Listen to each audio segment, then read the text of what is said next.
We're based in Colorado Springs, and we primarily provide training and technical assistance to tribes that are receiving the tribal government grants from the Office on Violence Against Women at the Department of Justice. I am a member of the enrolled member of the Navajo Nation, and I also belong to the Spirit Lake Dakota people in Fort Totten, North Dakota. Currently I am living near Boulder, Colorado right now, but I grew up on the Navajo Reservation in a little community called Lupton, Arizona, which sits right on the Arizona-New Mexico border. So I appreciate your patience and also for joining us. Today we are going to be talking about resiliency and how we can promote children's resilience to the COVID-19 pandemic. You know, I think so many of us are experiencing, you know, a huge disruption to our lives, all of us, you know, and especially our children, and our children that might not have the tools to respond well or respond in a positive way. And I think this is especially true for a lot of our tribal youth and our tribal communities that are, you know, living in severe poverty and are dealing with so many of the psychosocial issues of, you know, suicide and poverty, substance abuse, etc. And so what we wanted to do today was just really talk about how we can support our young people, our children and youth during this pandemic. One of the things I want to also mention too is that if you are a grantee, a tribal government grantee from OVW, we're going to have a time to chat after this this session here, to just talk about what's happening in your tribal communities, what are some of the ways that Red Wind Consulting and the Children and Youth Program can help you with your grant. So just be mindful of that there, and it'll be anywhere from 15 to 30 minutes or so after.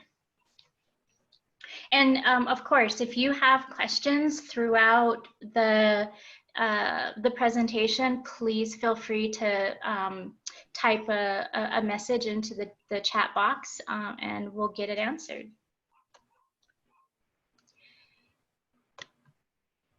Let's see if this is, okay, here we go. So, so what is resilience? Resilience is the ability or the capacity to recover quickly from difficulties or stress. Other folks have said, you know, these might be characteristics of individuals that enable them to cope with difficult events, respond appropriately, or the ability to adjust and adapt to demands and changes, disappointments that come up in the course of life. I also like to think resilience are positive responses to stress and adversity, despite some of the traumatic events that we may experience. Coming from a tribal community where, you know, I grew up, I was lucky to grow up with my my language and my tribal customs and have a strong spiritual foundation. I like to think that, you know, resiliency also emerges from interacting with your belief system, and that allows us to evoke individual coping skills. And allows us to rely on our traditional ways and our cultural ways to cope. And it's important to note too that building and strengthening resilience through specific life experiences is really important. You know, this is something that is not, you know, that children are born with. You know, there are factors that help children grow and build resilience. So when we talk about why do children need resilience, I think all children and youth are capable of working through their challenges and coping with stress. And it's not something that kids either have or they don't have. You know, it's like I said before, it's a skill that kids will develop as they grow. So, you know, a lot of children, I should say children and youth, I don't really like to use the term kids very often, but children and youth will encounter stress of varying degrees as they're growing. And I think despite the best efforts, you know, we as parents, I'm a parent of 3 teenagers. I have a 19, 17, and a 16-year-old. So I think, you know, like despite our best efforts as parents or even grandparents and caregivers, even teachers, we can't really protect, you know, children and youth from all the obstacles that they're gonna face. You know, kids get sick, children and youth get sick. They, you know, we move to new neighborhoods. We, you know, they're encountering bullies, cyberbullying, coping with grief and losing friends, dealing with separation or divorce. A lot of these obstacles might seem small in the eyes of us adults, but they're absolutely large and all consuming to children. And resilience helps children navigate these stressful situations. And I think that when children have the skills and the confidence to confront and work through their problems, they can learn that they have what it takes to confront those difficult issues. And so they have the ability to bounce back on their own. And I think that the more that they're able to internalize that message, that they're strong and capable, it allows their resiliency to grow. So, you know, in short, you know, dealing with these challenges is what makes us grow, and it can make us stronger. So, and I think also looking at it from rather than just merely bouncing back, we're better prepared than we were before to face the challenges that lie ahead, or you know, or that we're going to be facing. I also think it's really important too that part of being resilient is also having good mental health. Mental health involves, you know, balancing the different aspects of life, the physical, the intellectual, the social, emotional, spiritual. And it involves our ability to think and feel and act and interact in a way that we can enjoy our lives and we can cope with all of the challenges that are coming up. And promoting mental health, especially in our tribal communities, encourages the development of resilience. And I think that the reverse is also true, because promoting resilience leads to better mental health. And so again, one of the best things that we can do for our tribal communities is mental health promotion. And you know, when we're looking at mental health promotion as a holistic or an ecological approach to health that focuses on all aspects of the person and the families and the communities, it does so in a way that creates environments that are respectful for everyone, and that it enhances people's capacity to adapt and grow from challenges.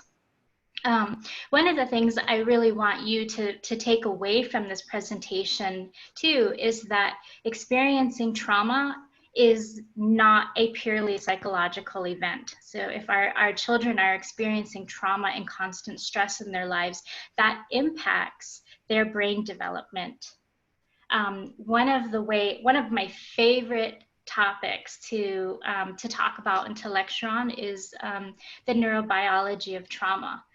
It's really helped me become a better parent and to better understand what's happening inside the developing brain of a young person, but also a young person who is experiencing trauma. And so if you do happen to be one of those tribal government grantees, this is also one of the trainings that I can provide. I really believe that if people, when we're talking about trauma-informed care especially, this topic here should be the foundation of the work that we're doing when we're talking about trauma-informed care. So neurobiology is the branch of biology that deals with anatomy, physiology, and the pathology of the nervous system. And neurobiology really helps to explain human behavior in terms of what's going on in the brain, in terms of activity of the brain. And for a long time, we have thought of trauma as a psychological response to something bad that has happened. But what we're learning is that psychological trauma is actually a neurobiological response to a neurobiological injury that happens in the brain. And so the way that I like to look at trauma is sort of on a continuum. We have things like normal stress. These are things like bills and, driving in traffic and, coming home and the dog has ripped up everything, your couch and whatever, so these are just, typical normal stress, and it's things that we can manage. They're things that we've created good coping skills, and then the other piece is situational stress, and this is sort of where the acuity goes up. And the thing that's different about it is that we also know that it's going to end. This situational stress is going to end. And it's not going to be as intense. And this might also be the time that people will seek extra support.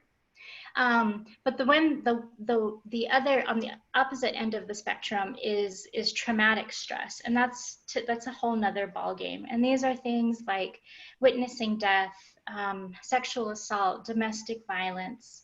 And so when we think about these different kinds of stresses, the normal stress, the situational stress, the traumatic stress, the hallmark difference between these traumas is that it is the real or the perceived threat to somebody's life or their bodily integrity.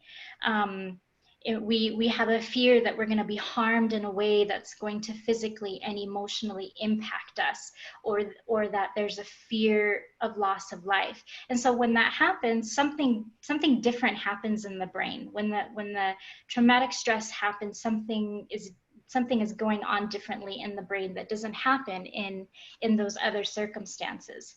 And it's also really important to note that not all stress is harmful too. There's numerous opportunities in every child's life or every a youth's life to experience manageable stress, and with the help of supportive adults, that positive stress can also be very growth promoting. And so over time we're able to be better able to cope with life's obstacles and hardships. So how many of you have seen this in a lot of the relatives that we work with, right? We see anxiety, depression, lack of focus, difficulties in schools, even misdiagnosis. We see a lot of this in the youth that we work with. So, and we can get really frustrated about it. We might even start pathologizing and saying, oh, well, they're acting out, they're being a bad kid, but the question is why? And when we talk about trauma-informed care would say that these are actual adaptations of the trauma. Their brains are trying to regulate that traumatic experience. I would also add things like, we talked about the substance abuse and the self-harm. And the thing about those things, about substance abuse, the self-harm, is they work. They rebalance the brain chemistry. They all work. But the problem is that they will have long-term severe consequences, and they have the ability to dysregulate the brain longer term. So I like to look at it in the sense that that this is the youth, teens, young adults trying to solve the problem because they know something is off.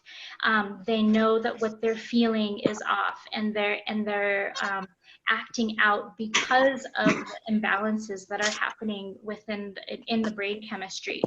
So for us, the challenge is to move away from the pejorative thinking or pejorative talking and labeling our young people. And the goal is to give them other ways to re-regulate their brain.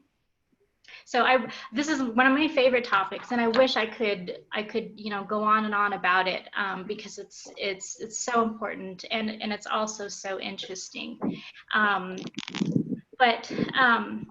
So how does resilience minimize impacts? Can I just have folks go ahead and mute themselves, please? Thank you. So how does resilience minimize the impacts? I hear a lot of mental health professionals talk about, risk and protective factors as the key to understanding resilience. And I think that risk and protective factors are characteristics of individuals or their families, their communities, their environments, and that either increases, which are the protective factors, or it decreases, those are the risk factors, the likelihood that a child or a young person is going to be resilient. In essence, protective factors help to protect children and youth from those negative effects of the risk factors. And they don't occur in a vacuum either. I think that's really important to know, and they don't exist independently of one another. I think young people's resilience is determined by the interplay of individual characteristics, the characteristics of the family which within they live, and then also their physical and social environments. So there's been a lot of research that talks about how a child's resilience mostly depends on their connections to other people. And so one of the ways that we can build resilience is through family. And so the CDC actually has said that the presence of a safe, stable, and nurturing adult is the most important protective factor for children and young people when they're facing stress and adversity. And it's not just parents as well. It's a caregiver. It could be another adult. It could be a teacher. It could be a mentor. Just that one relationship can make a huge difference. And I think that a lot of these relationships help provide a personalized responsiveness and a protection that can buffer from those developmental disruptions. But they also build key capacities. I've seen research that talks about how that those relationships have the ability to plan, to monitor, to regulate behavior that allows our children and youth to respond adaptively to adversity and thrive, essentially. And so I think the combination of supportive relationships, adaptive skill building, positive experiences are the foundation of resilience. Creating a safe environment is also one of those things that's critical to building resilience. Let children and youth know that it's okay to ask for help. providing a physically and emotionally safe space where they can be comfortable in asking information and understanding what's expected of them, especially in the time of COVID. A lot of them may not really understand what's happening, or why there's social distancing, or why we have to stay away from our families, or why we need to keep away from elders, etc. So I often think that, you know, children will often have the idea that that being brave is about dealing with things by themselves. I've seen that in, you know, in my own children, and I've seen that, you know, in myself as well, that like the idea of being brave is to I can do this on my own, and I'm strong enough to be able to handle this. But letting them know that being brave and strong means knowing that they can ask for help too. And if there's anything that they can do themselves, help guide them towards that, but resist carrying them there. That's also one of the things that I've had to learn is not doing things for them, or not wanting to come to the rescue for them. And so it's all about, you know, meeting them, being able to meet them where they are. I also think that, you know, resilience isn't about, it's never about falling down or failing. It's about getting back up again. And because all of us experience, you know, emotional pain, and we have setbacks, and we're dealing with grief and sadness, I always say that feelings always have a good reason for being there, even if they can feel like a little pushy at times. And I think the key is for them to learn to respect those feelings, even the bad ones, but to learn to respect those feelings, and not let those bad feelings take charge or steer towards trouble. I've worked with a lot of young people, you know, when they're talking about, you know, their sadness and grief, that one of the things that they want to do is to withdraw, right? They'll want to withdraw from family and friends. And oftentimes we get alarmed because there's withdrawal. But I've also heard a lot of young people who have said it's during the withdrawal that maybe the information or the things that they're dealing with is actually being reflected upon. It's being processed, so that they can regulate, so that they're able to come back into balance. And for me, that was a huge like a light bulb that went off. And so I really had to process that, and really think about that piece, that withdrawal, you know, it doesn't necessarily have to be bad, that, you know, we can give them their space so that they're able to reflect upon and process that. Meeting basic needs of our children and families. I think one of the things I've often seen during this pandemic is that asking for help was really hard for a lot of families. And so, you know, I've had to reiterate that asking for help is a sign of strength and resourcefulness, and not weakness. So, you know, just you know, families are you know, having such a hard time with, because of loss of jobs, you know, being able to provide food and shelter, clothing, medicine, medical and mental health care is essential to protecting children's well-being during these times. So if our communities, community services, or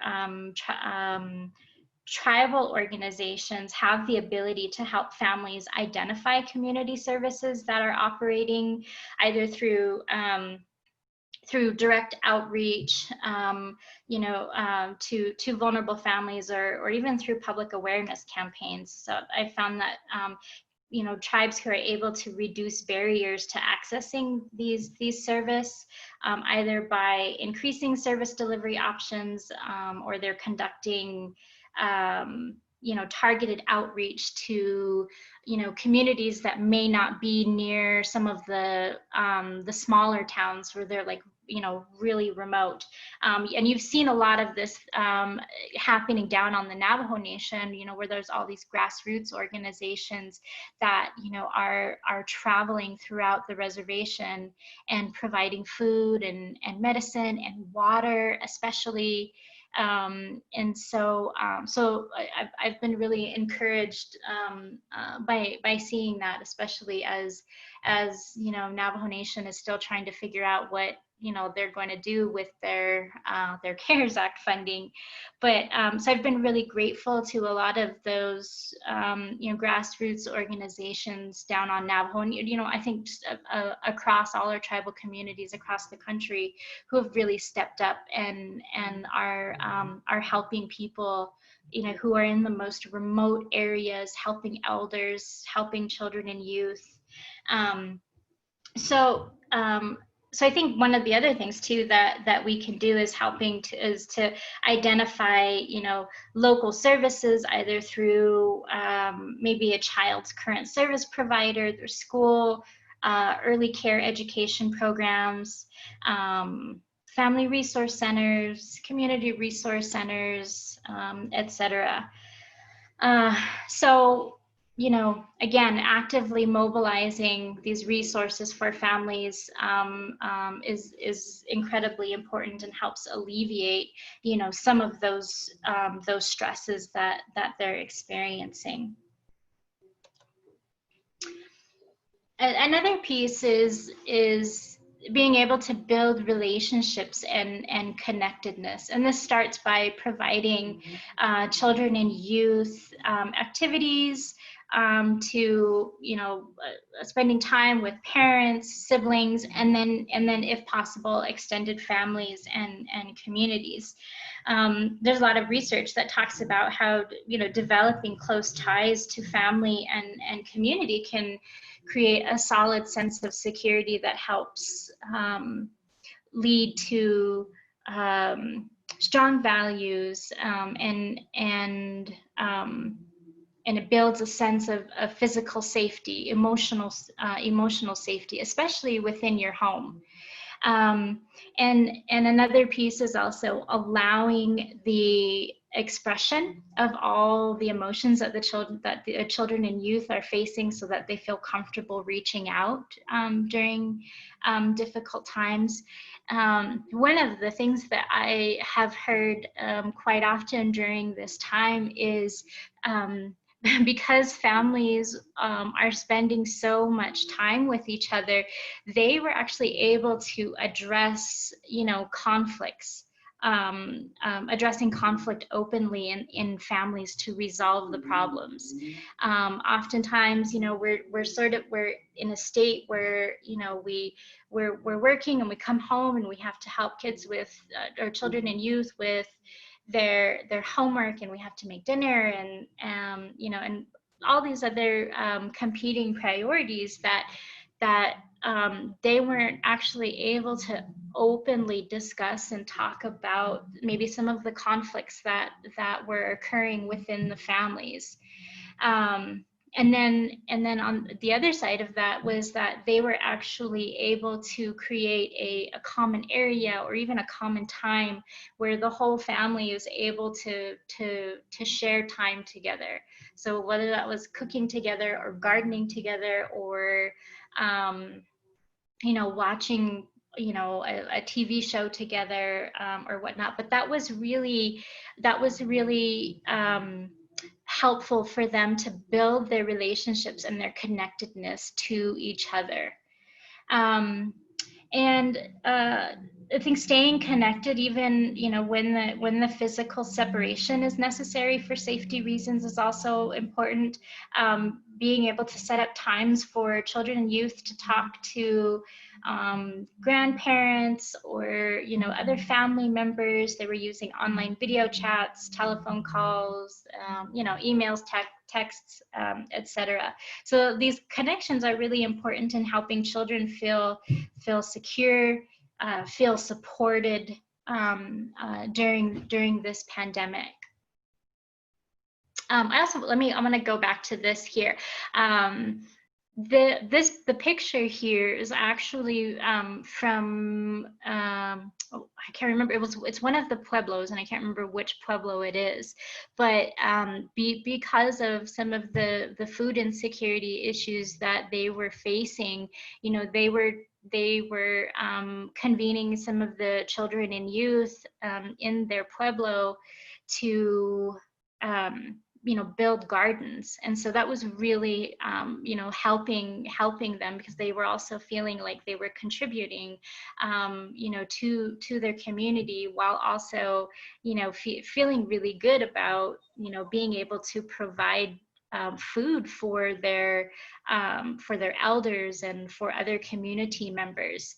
And this is one of the really great things about some of the Pueblo communities, is that, you know, some of them are very small. Some of them, you know, have anywhere from 500 to, you know, maybe 2,000 community members. And the tribal governments locked down a lot of the pueblos. They didn't allow anybody in, they wouldn't allow anybody out. And so they were able to keep, the majority of the pueblos were able to keep their numbers down, their infection numbers down, because they were also looking at recognizing that some of the youth were feeling very disconnected from each other, and feeling like, you know, they were being able to, or staying home was taking a toll on their emotional health. And so they felt safe enough that they were able to you know, convene some of the youth in their community to start these community gardens.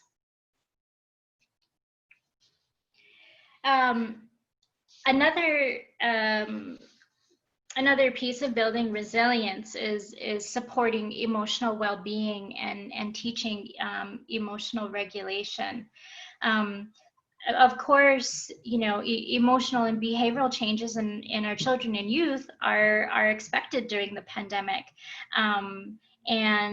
and I think it's also going to be, you know, that's going to continue as we are all trying to figure out what to do with school, and how, you know, what does going back to school look like. So we're all going to be adjusting to changes in our daily routines, even as we're all, you know, going back to school virtually. So children and youth are going to show signs of emotional distress. Some of those things might look like, you know, anger because they can't go back to school and they can't see their friends, or anxiety, or even clinginess.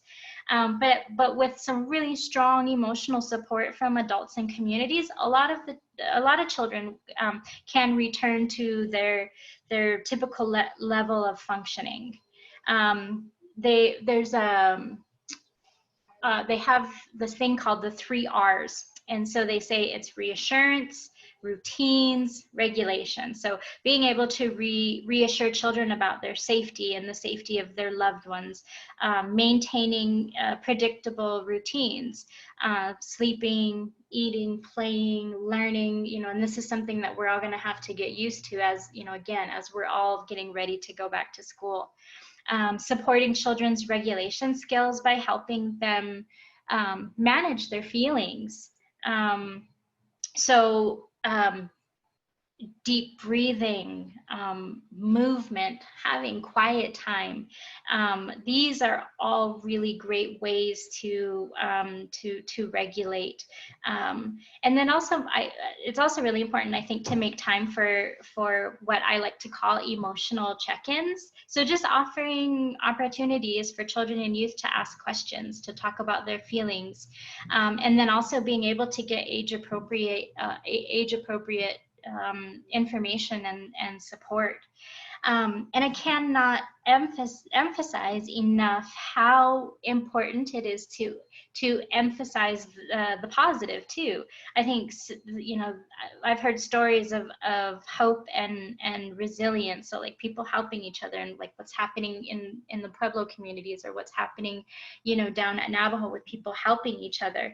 That provides an important counterbalance to negativity and fear about what's happening with the pandemic. And I've always found that, you know, looking online, accessing free online books for children and youth to talk about, you know, or even just finding positive stories too, can be really helpful.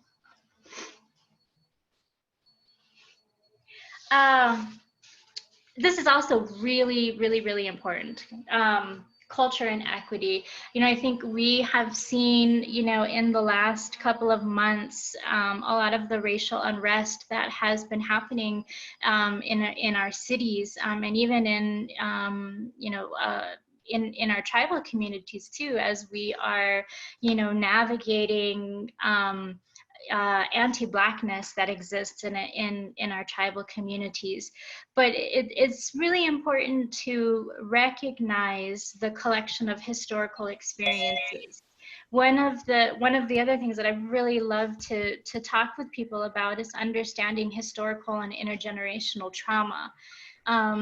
You know, this is one of the things that I find most in non-native folks who are working in tribal communities, is that many of them come into our tribal communities not knowing the history and knowing the people there. And so if you're able to really understand who the people are, what has happened there, what has been their collective history, and understanding that historical and intergenerational trauma, you have a better sense of how to help that community, help to better understand the challenges that they're facing. Cultural respect is displayed when we honor the richness of cultural traditions and the practices of our diverse communities, even when they differ from our own. And equity is shown in how we fight for justice and share resources. And then we talked a little bit about this with the social connectedness, you know, and again, so that goes back to building relationships and connectiveness. And having those positive social connections are really important protective factors for both children and adults during this pandemic. So even though, you know, our in-person contact is going to be limited, physical distancing shouldn't turn into social isolation, because these are also risk factors for child abuse and neglect, and adult and youth substance abuse, and even family violence.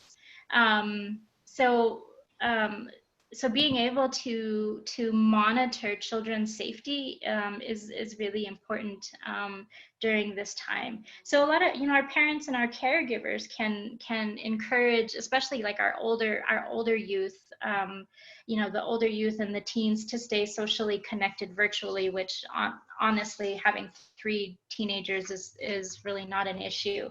But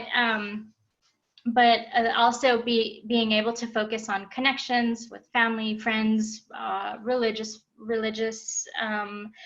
figures, service providers, anybody who's able to offer you know, different types of support. Connecting to others through common hobbies, opportunities to help in the community. It can be rewarding, you know, for young people, and also meaningful. You know, what we talked about, what was happening down in the Pueblos. I also suggest reaching out to other families with children to check on their well-being and offer support. I often find my friends on Facebook, for example, you know, who are really having a hard time, and you know, are talking about how stressful it is to you know, to be taking care of, 3 young children at the same time, while again trying to maintain, work schedules and duties, at home, etc. So, so I think just really reaching out. If you see somebody, any of your friends, or you hear anybody, who's really having a hard time, just reach out, and check on them, and offer any kind of support if you're able to. I often conduct regular check-ins with some of the families that I work with, especially with their children who are experiencing child abuse and neglect, or intimate partner violence.